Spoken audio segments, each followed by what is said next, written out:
What a beat. But me, your man, Louie T. Welcome to the Draft Prospects 101 series, your guide to some of the biggest and hottest names of the 2025 NFL Draft. We're talking wide receivers, and this is an expansive group. It's not going to feature those high-level prospects like last year's draft where you had multiple guys go in the top 10. As a matter of fact, I think we had 3 guys go in the top 7 last year, if I'm not mistaken, at the receiver position. You had Harrison Jr., you had Malik Neighbors. Those were 2 top 7 picks. And you had 3 in the top 10 as the Bears took the Washington receiver last year in the top 10 as well. So this isn't that, right? You're not going to see that take place. And I don't know if there's any receivers in this draft class. I take that back. I think there are 2 guys that could potentially have been in that conversation last year with that group. But after that, I think it's a solid group. I don't think it's an earth-shattering group, but it is a deep group. And to me, this is the draft class that if you're looking for, this is the draft class that if you're looking for a complementary wide receiver, this is the draft for you. I don't know that if you're looking for a true number 1 wide receiver that you're going to find what you're looking for. You know, there may be 3 teams that we look back on in this draft and they got lucky, right? Or they picked the right guy, right system, right time, and it clicked. But honestly speaking, if you're looking for a guy to come in and be a complement to your number 1, or you're looking for a guy to do a specific thing, take the top off the defense. If you're looking for a guy to be a chain mover, be physical, there's a guy in this draft for you, right? If you're looking for a gadget guy, right? Somebody just get the ball in his hands. He's a playmaker, right? This is the draft for you. But if you're looking for an X, line him up against the other team's best corner and watch him go to work, this is probably not the draft for you, right? But if you're looking for a complimentary guy, a number 2 receiver, a number 3 option, even, you can find there are plenty of those available in this year's draft class. So with that said, I want to give you some honorable mentions. They're in no particular order, just guys that I watched, didn't make my top 20 list, but I think there's some potential in them. And so I just want to throw out a few names before we get into the list of guys. We're going to go through 15 through 20 today. Tomorrow we'll go through 14 through 8, and then we'll finish up with the top 7 on Thursday. But in any event, let's throw out a few names here. So Tai Felton, a lot of Commanders fans obviously view the channel. So Tai Felton's names come up a ton. Wide receiver out of Florida, Maryland, excuse me, 6'1", 183 pounds, ran a 4.37 at the combine. So I watched this tape, and plenty productive, you know, solid receiver. I like his movement skills with the ball in his hands. He's a guy that can make people miss in a phone booth. A lot of good things when he is able to get the ball in his hands. But that's the thing, is you got to get it to him first. He's very slight of frame. I saw guys bullying him and pushing him around, even down the field as he's supposed to be blocking somebody. A dude just discarded him like he was yesterday's trash and threw him on the ground. He struggles with press coverage. Any little contact can knock him off of his route. I think that he is a guy that, again, you put him in the right system where you put him in stacks and bunches and motion where receivers, where defenders can't be as physical with him. I think he has a chance to be a problem, you know. But if you just line him up and say, hey, win, and the physicality of NFL DBs get to him, he's going to be in a lot of trouble. I liken him to Tyquan Thornton, a guy that is coming to the league, very similar frame, out of Baylor. I thought the Patriots overdrafted him. I killed the Patriots at the time for drafting him when they did. It did not pan out for them. Out of Baylor, similar frame, similar issues in the NFL, plenty of speed, but with these 2 deep, high, you know, shell looks that we're seeing from a lot of teams now, a lot of guys like that, they're rendered irrelevant. And if you can't win with the physicality of NFL corners, it's going to be a struggle for you. And so that's what I kind of see for Tai Felton, a guy that can probably make a mark on special teams and maybe carve out a niche for himself. And if he lands on the right team, say a Rams where it's tons of motion, tons of bunches and stacks, where you don't get to get your hands on receivers quite often, he may be able to excel somewhere like that. Bru McCoy, Tennessee wide receiver. All we've been talking about is Dante Thornton Jr. for good reason, because of that speed and that size. You see that it's a rare combination, but he in his own right held his own at Tennessee. Now he's got some off the field issues. 6'2 and a half, 209 pounds, out of Tennessee, transferred over from USC after having to fight allegations of domestic violence. And we know that's a big thing. And he swears he's innocent, which most guys do. He even thought about suing USC because they dismissed him from the program. And he ultimately decided not to, went and transferred to Tennessee. And so, again, there's some vetting that has to get done there. I think you couple that with his movement skills, which aren't as fluid. Big physical guy, though, at 6'2 and a half, 209. He may find himself, further down teams' draft boards. And I could see, teams kind of putting a little asterisk next to him, or putting remember we watched the Giants Hard Knocks, and guys that had like character concerns, they had like pink or something like that as a color, or, it was a different color than the rest. He would probably be in that category, and you probably move him down your board a little bit. But you talk about a big, strong, physical guy that can run. You see it on tape, and you see a guy with a nasty stiff arm, very physical with the ball in his hands, deceptively fast, right? So, you see his size, you think you can come up and press him, and he beats you off the jam, and then he runs by you, right? And so he's got a little bit of wheels to him. He's a guy that I think has a chance to end up being a solid contributor on an NFL roster as a third or fourth wide receiver. In the mold of a Jawan, Jennings, that's not who I'm comparing him to. But remember him coming out of Tennessee, as a matter of fact.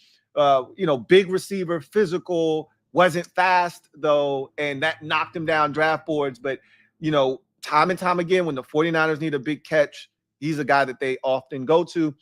But Jawan Jennings wasn't fast. And I think Bru McCoy can actually run, highly heralded out of high school. And so there's a lot of traits here that you like. Strong hands. I liken him to Michael Floyd, former Golden Domer, drafted in the first round by the Arizona Cardinals, had some really solid seasons alongside Larry Fitzgerald before getting some issues off the field. And it's, kind of similarities here, right? Issues off the field kind of derailed his career, and he never really got it back on path after that. Let's hope that doesn't happen to Bru McCoy, but I see a lot of the same traits that got Michael Floyd drafted in the first round. Different NFL now, obviously. He won't be a first-round pick. And even if he didn't have some of the off-the-field issues that had to be vetted, he still wouldn't be a first-round pick with his skill set. Tight hips, not a very fluid mover necessarily, doesn't run great routes. Right now, he's running go routes, stops, and slants. That's it. That's the extent of what Bru McCoy is doing and was asked to do in Tennessee. And again, it's not his fault. But again, his skill sets, it doesn't lend itself to him getting in and out of breaks and, running comebacks and things of that nature. So just another guy to throw in the mix. Dominic Lovett out of Georgia, 5'10", 185 pounds, ran a 4.4 flat at the NFL Scouting Combine. This is a guy that at Georgia, returned some kickoffs, did a little bit of that, this, a little bit of that. Yeah, nothing really stood out there as a receiver. He had his best year of his collegiate career this past year, but the numbers just aren't there. So you're going to have to project with him. Again, as you can see with the 4.4, he can run. He is a little bit undersized. So he's more of a guy that you look at as potentially a slot, because when you put him outside, they put him in motion, and they gave him opportunities to win that way. Another guy you want to try to get it in his hands quickly, but he can work the middle of the football field in zone. He can run away from guys in man-to-man coverage, But again, physicality, not his strength. And so he's a guy that I think you just want to find ways to get him involved. Wide receiver screens, jet sweeps, anything quick that you can get in his hands. And then, if you can get him to run deep over routes and things where he can use that speed to run away from defenders, shallow crosses, things of that nature. If you get man-to-man coverage, this is where he will shine. I don't necessarily love him in the intermediate game in terms of like deep digs, things like that. Vertically, I thought he would separate more. He didn't. And so not sure if the speed shows up from a long distance perspective as much as I thought it would from a straight line vertical standpoint. But when you give him a chance to run, away from guys across the field, you see it, right? And I think he's a guy that, like I said, you can get it in his hands quickly. I liken him to Jaylen Reed, the former second-round pick out of Michigan State for the Green Bay Packers, who's actually having a really solid NFL career, but hasn't had that breakout season I think they've been hoping for. Maybe this year is the year that it finally happens. But I see a lot of the same qualities and traits with Dominic Lovett as I do with Jaylen Reed. And Reed was a dynamic punt returner coming out of Michigan State, a guy that you just want to get it in his hands. And I think he's developed even more as a receiver since he's gotten in the NFL. And you're hoping to see that from Dominic Lovett. And we'll see if that happens for him or not.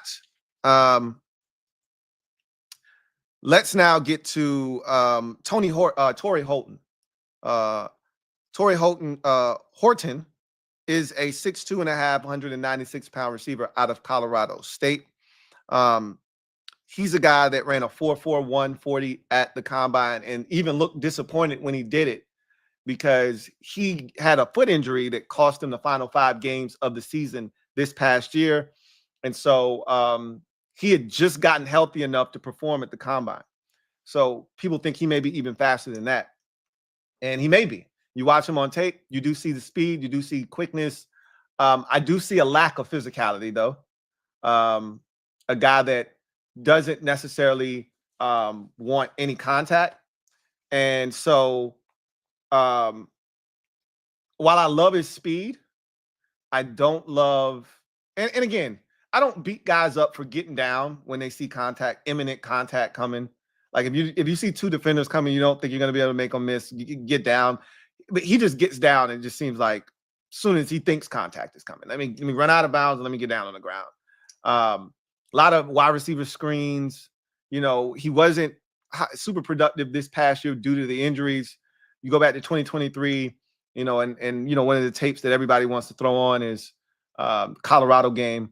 He really shined in that game. But again, it was a steady diet of shallow crossers, right? The mesh concept, if you will, where he's just running underneath, catching a shallow cross and running away from, the defender. In a couple of instances, it was Travis Hunter, but it wasn't anything dynamic. And, I watched a couple other games and I'm like, he's okay. He's not my cup of tea, but he can run. And there's a place for guys that can run with his skill set, that can track the football, which he can do. And he does have really good hands. So there's a place for him in the league.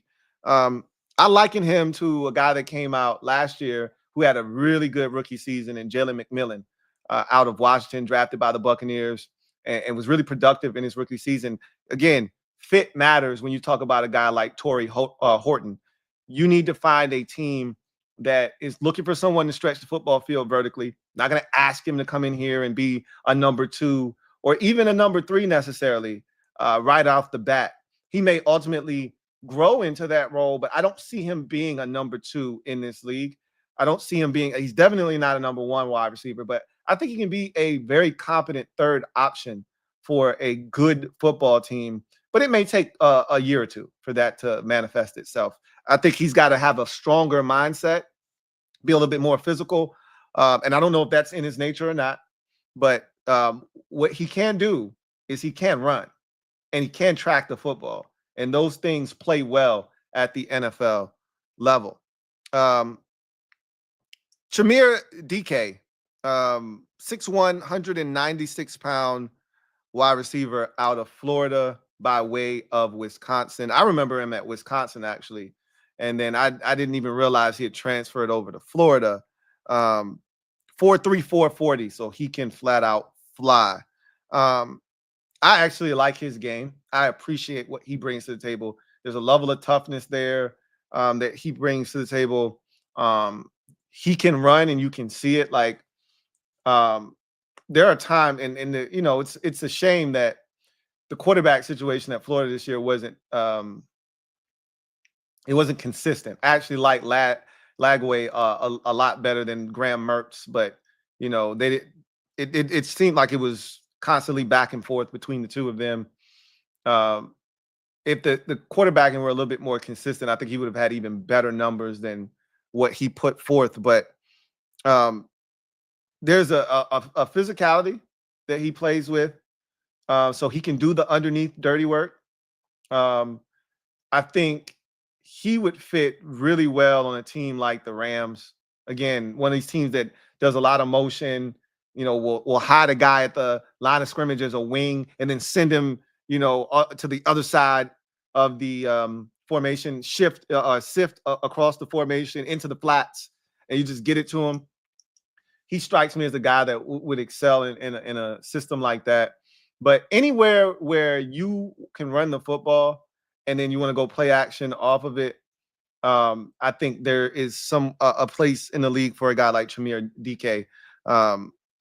He can run flat out. He can fly, and he brings a level of toughness that some of these other guys that can run don't play with. So you can run the underneath stuff with him. He can sit down 7 yards over the ball, right, and catch it and take a hit and be good, right? But give you that double move off of that, right? Can run the slant, then give you the slant go, and you got to respect it because they'll throw him that slant. He's not this 184-pound undersized guy that you really don't want to put in harm's way. He can actually do that. So those deep over routes, the corner routes, the go balls, the dig routes over the middle of the field, I think he can do all of those things. I liken him to Darius Slayton. I think his game is very reminiscent of Darius Slayton coming out of Auburn, 5-6 years ago, however long it was ago, 4 or 5 years ago. I like Darius Slayton a lot as a football player. Sometimes the hands come into question. That's not necessarily what I saw from DK, but I see a lot of the same traits, and similar size, similar speed. I think their games are very similar too. So I think there could be a really good future for Chimere Dike. Again, just assuming he lands somewhere that makes sense, right? Now let's get to the list. And I've got my top 20 wide receivers. I'm going to give you 20 through 15 today. So let's start at number 20. And it's Elijah Badger, wide receiver out of Florida, 6'1", 200 pounds, ran a 4.43 at the combine.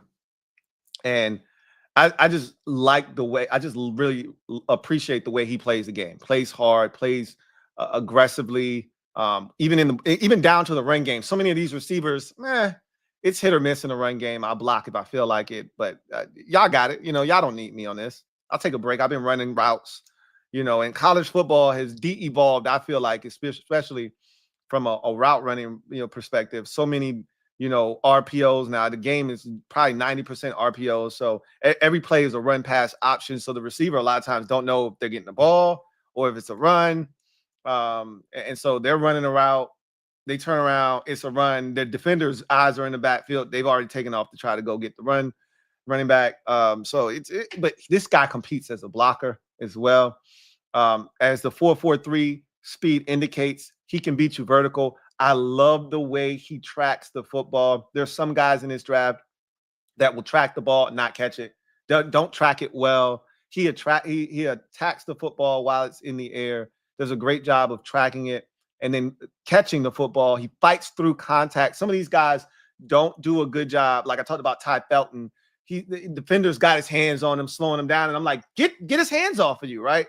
You got to play that game, right? You can't let guys bully you around, direct you where they want you to go. Get your hands off of me, fight through that contact, remain physical, at the catch point and get the football. And Lovett does that. He does all of the little underneath stuff too, the shallow crosses, the the stop route, the slants. So I think he can work all three levels.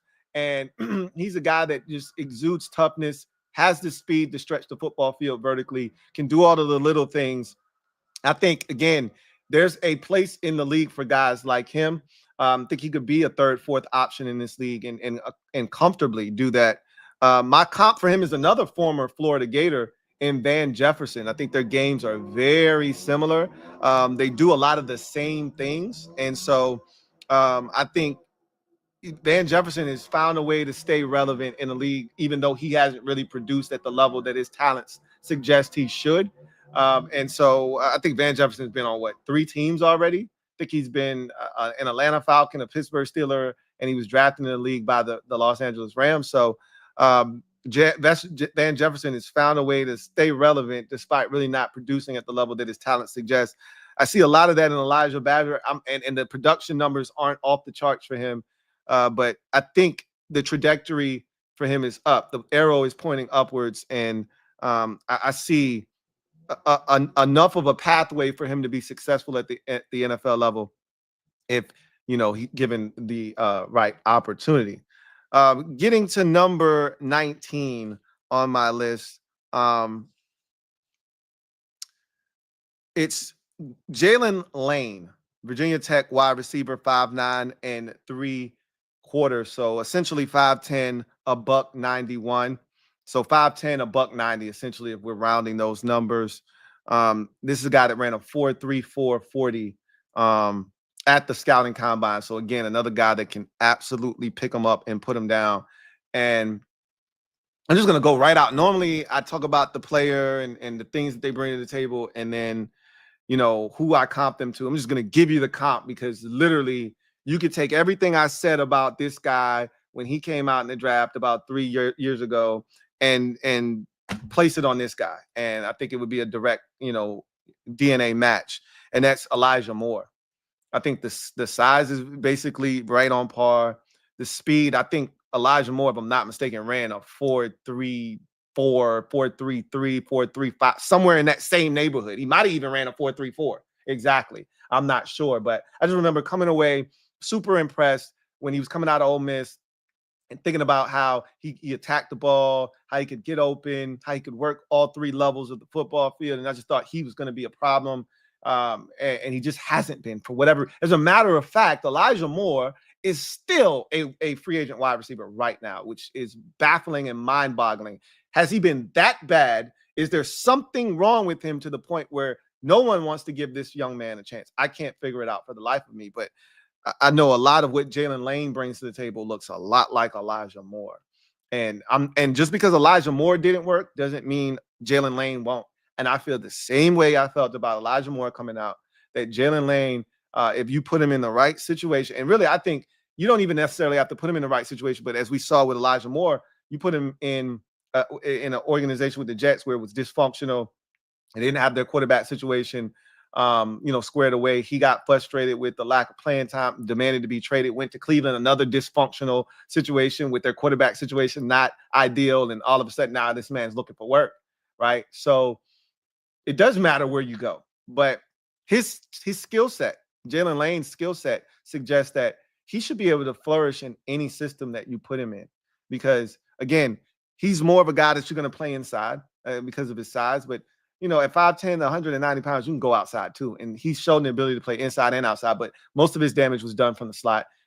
He's a guy that absolutely can run. He can run away from defenders. He attacks the football in the air, solid run after the catch. So there's a lot of things that he brings to the table that I think are transferable traits that I think is going to make some NFL team very, very happy. I see him as a top of the day 3 type of selection, right? So that 4th round, I think he is a guy that I could easily see being taken.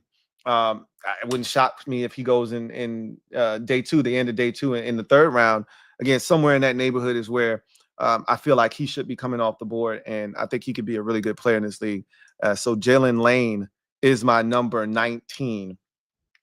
wide receiver prospect in this draft class. Let's get to number 18. And we go from a smaller receiver to a slightly bigger receiver in Elic Ayomanor, out of Stanford. And this is a 6'1" 3/4, so essentially 6'2", 206-pound wide receiver that ran a Moses Malone 4.44 at the combine.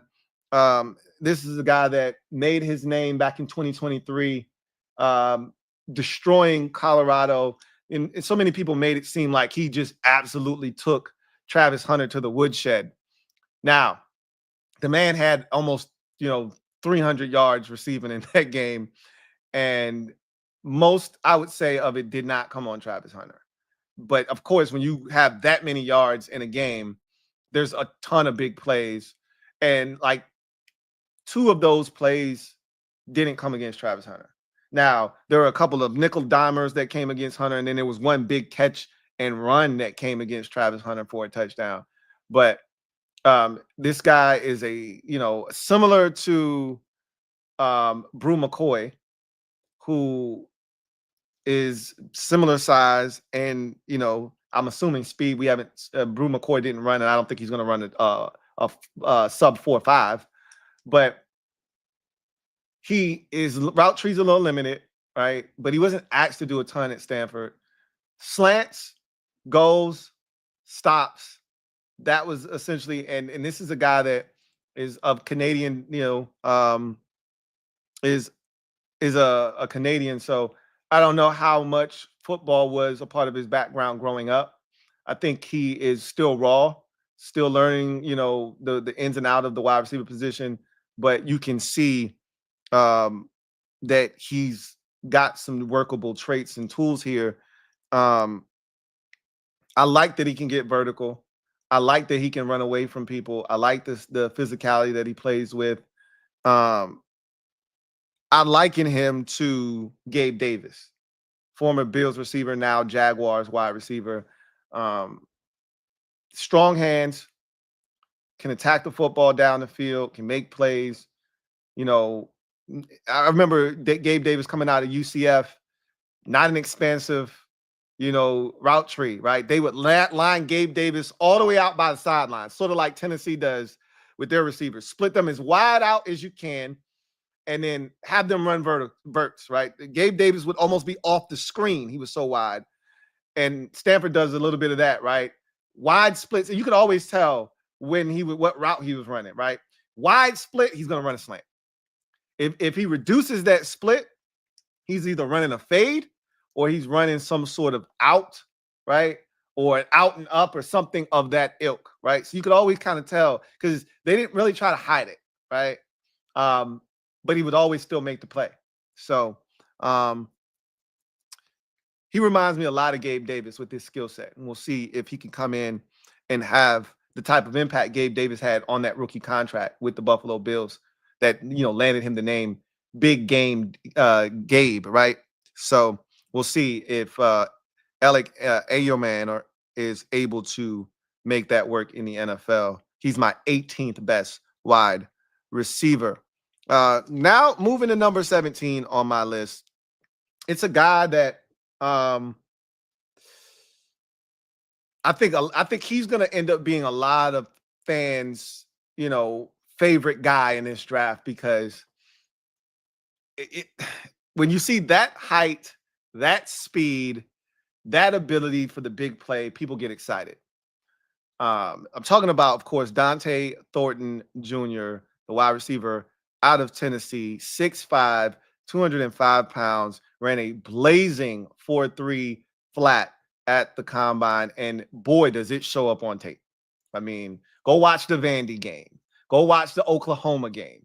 And you see it. It's apparent. It's obvious. And you're like, oh, okay.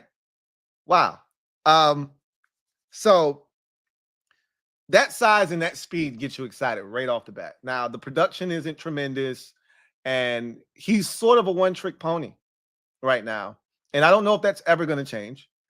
And that's the thing that I want to see because in college, You had those wide splits, as I just, talked about, where Tennessee, they literally line these dudes up maybe a yard and a half away from the sideline. So, you got all that space to work with. He runs that skinny post and balls out in front of him. He catches it. And if he catches it on a dead sprint, you're not gonna get him. And that's essentially what happened over and over again. Is that Tennessee ran the same offense.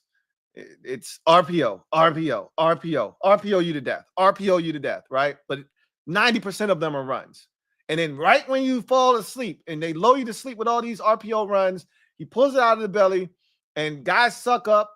Eye discipline is all over the place. He runs that skinny post over the middle of the field, hit him over the middle. He takes off and you're not going to catch him. And that's fun to watch, but does it translate to the next level? The speed, the size, all of that translates.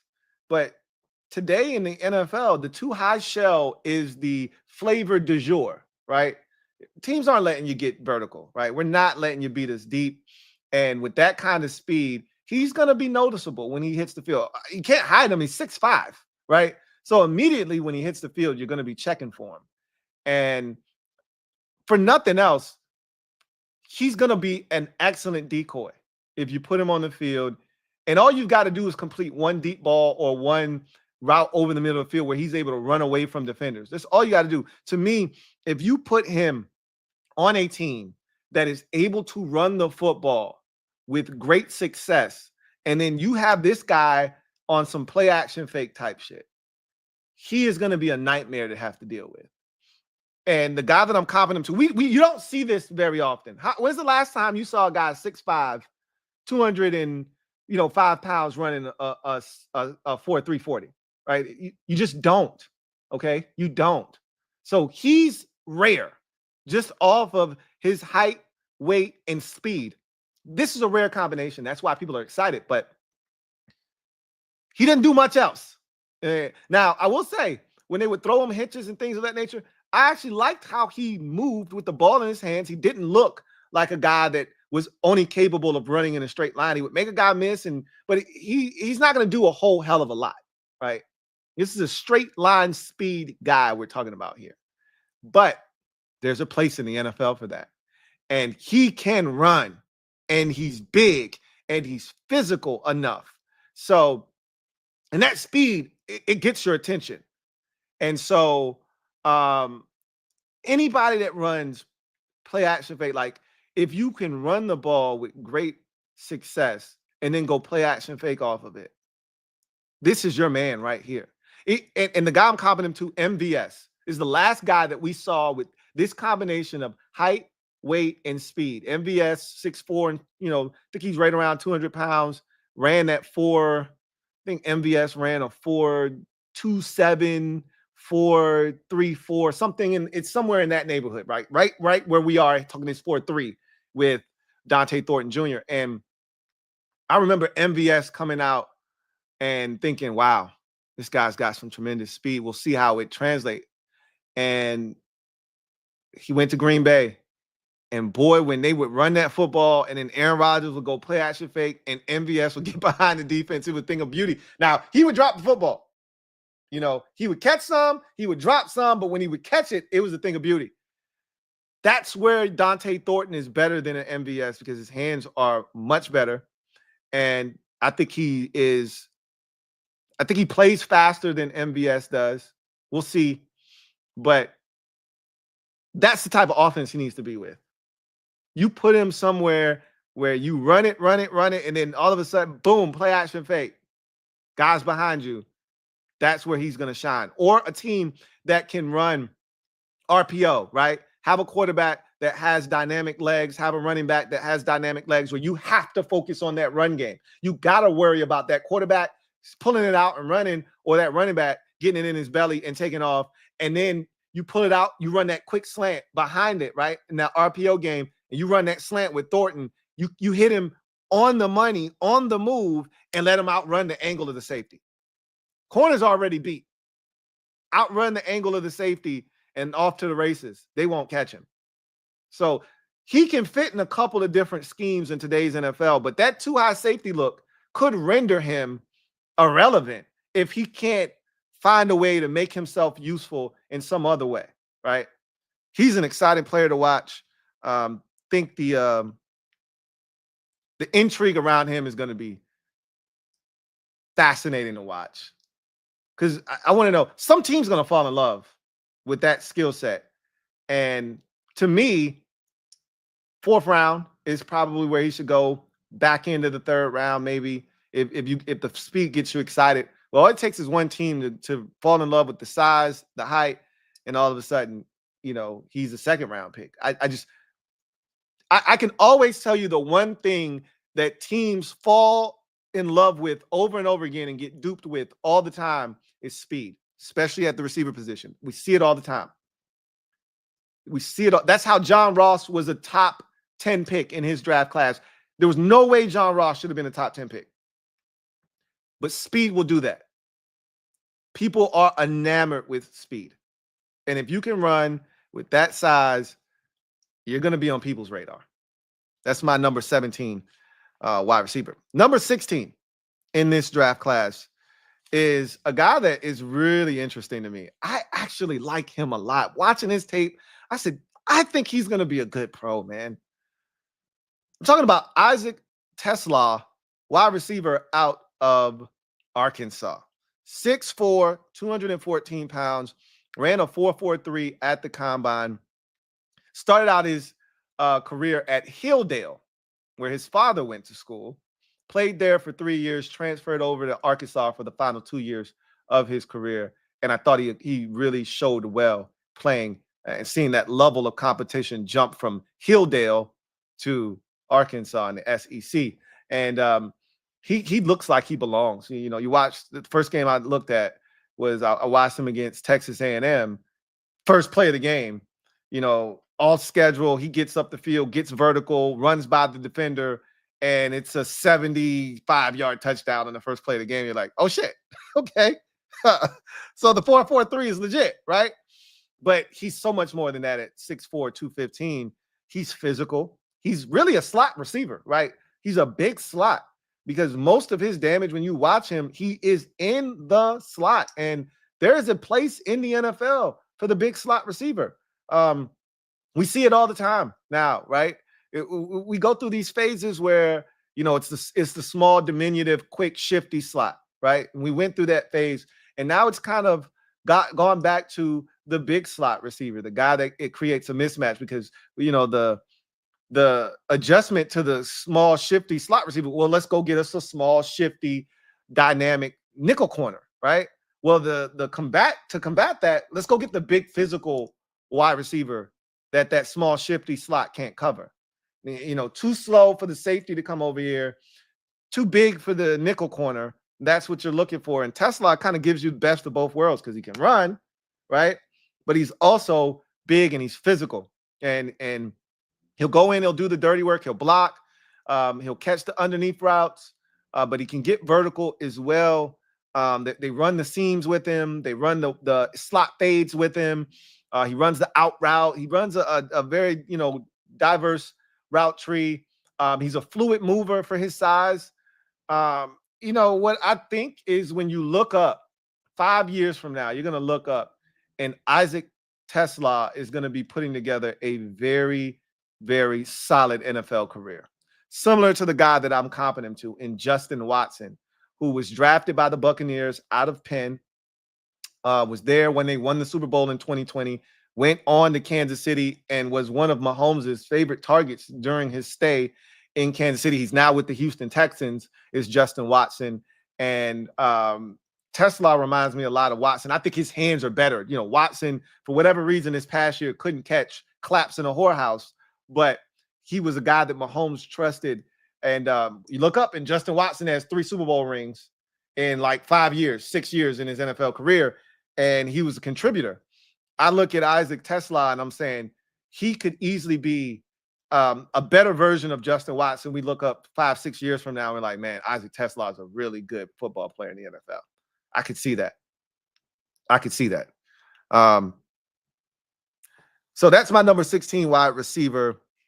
let's get to the last guy that we'll talk about today, and that's my number 15 wide receiver, and it's Illinois' Pat Bryant, 6'2", 204 pounds, ran a 4.61 40 at the combine, and that soured a lot of people on Pat Bryant. If you watch this tape, you should have known he wasn't going to run fast. I don't think people thought he was going to run that slow. And anytime the second number of your 40 starts with a 6, it scares people. It scares people, makes people nervous. But the guy that I'm comping him to did the same thing last year, and it didn't scare people away from him. And I'm hoping that the same thing applies to Pat Bryant because their games are very similar. Pat Bryant was a guy that when they needed a big play at Illinois, they went to him, and usually he delivered. The thing that makes me a little nervous with him is when he played some of the better teams, the more athletically gifted teams defensively with corners that could stay in his hip pocket, he struggled a bit.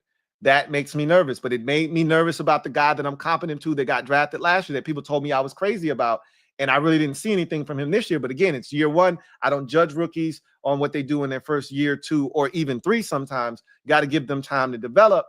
But we know we live in a microwavable society now, and everybody wants instant results and instant gratification. But I am patient. But Pat Bryant is a guy that, again, physical, can run various routes. When he has the ball in his hands, he's a load to deal with.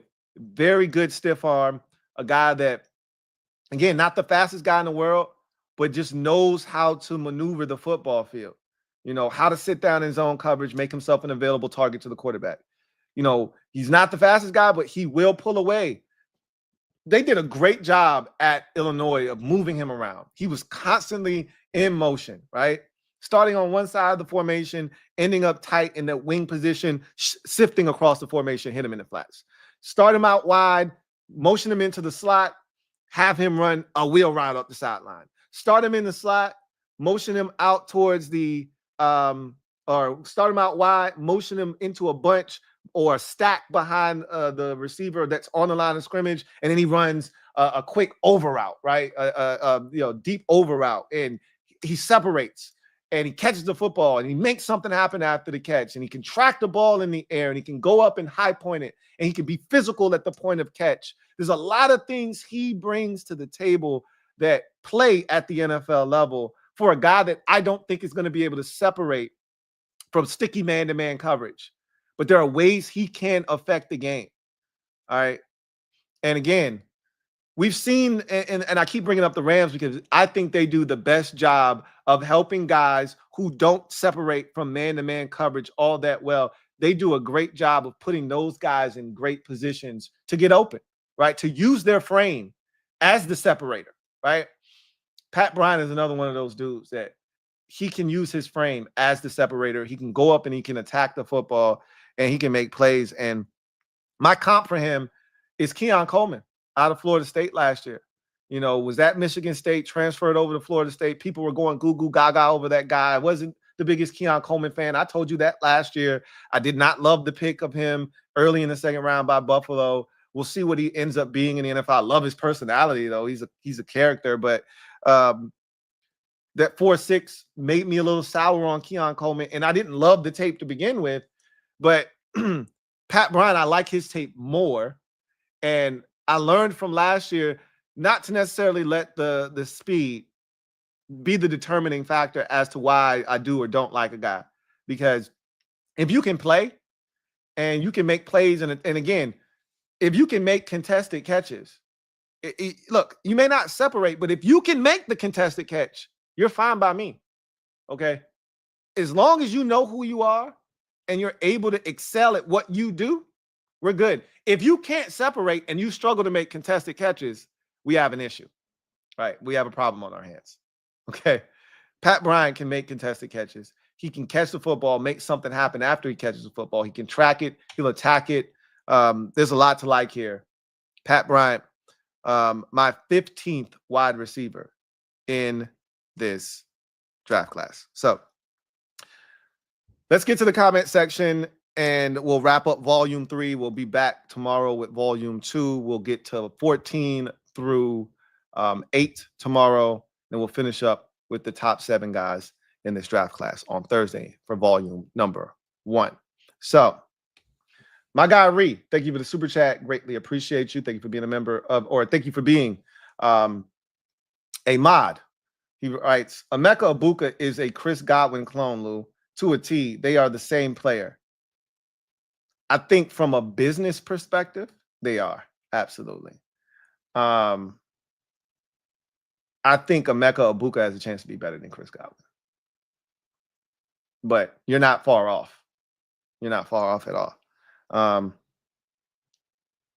We'll talk about him later on in this series, obviously.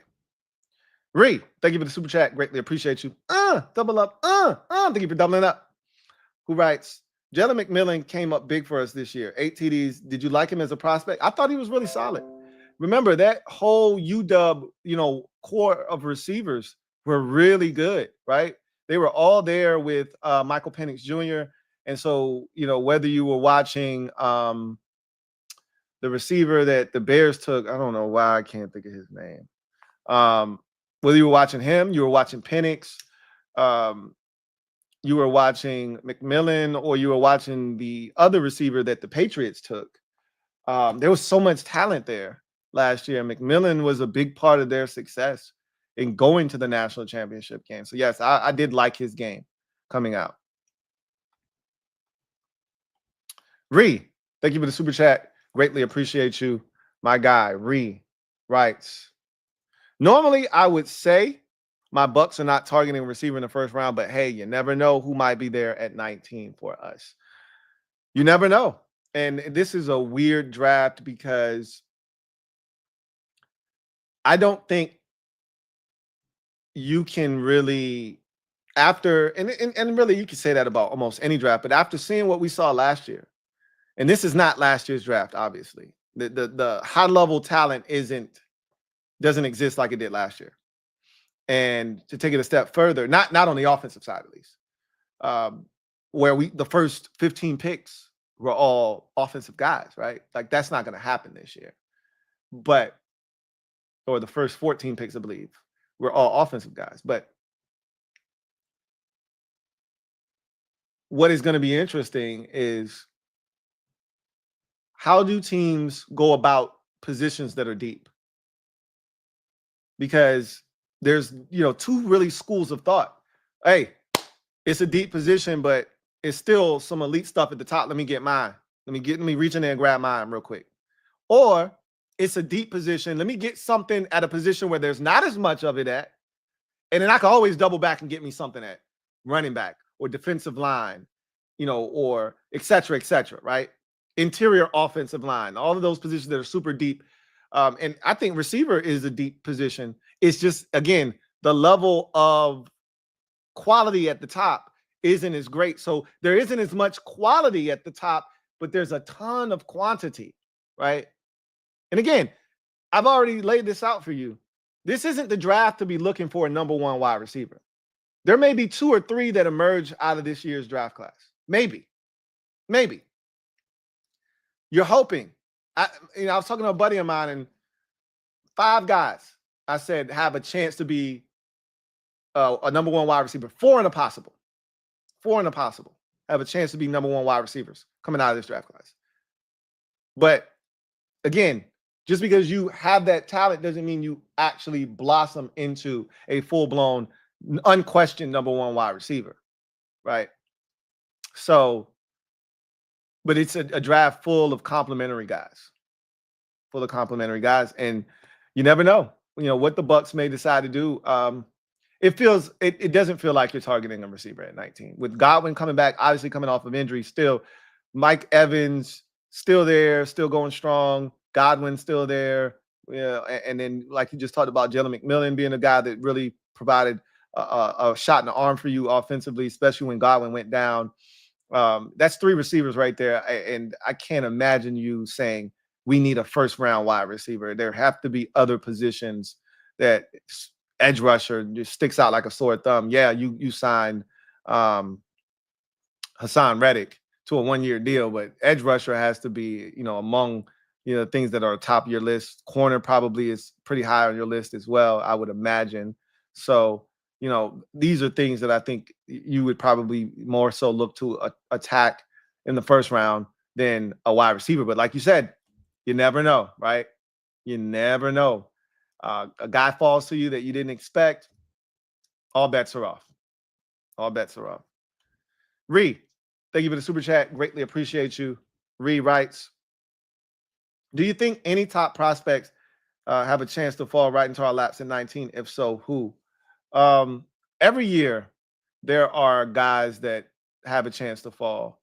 I've always said that corners are the most likely to fall in the draft. As we saw last year, the top corner in the draft didn't get drafted until the 20s, and the Eagles tried to trade up to 12 to get him and had to sit tight because the Broncos weren't coming off of 12 because they wanted their quarterback, and he fell right to them anyway. And so we see it happen all the time with corners in particular, although I don't think that's going to necessarily happen this year because it's just not a great crop. It's not a super high level crop of corners. So I think with that in mind, you feel more compelled to grab yours immediately. So I don't know if we see any corners drop, but I do think you could see a defensive lineman or an edge rusher that with some, and again, that's one of those projection positions, right?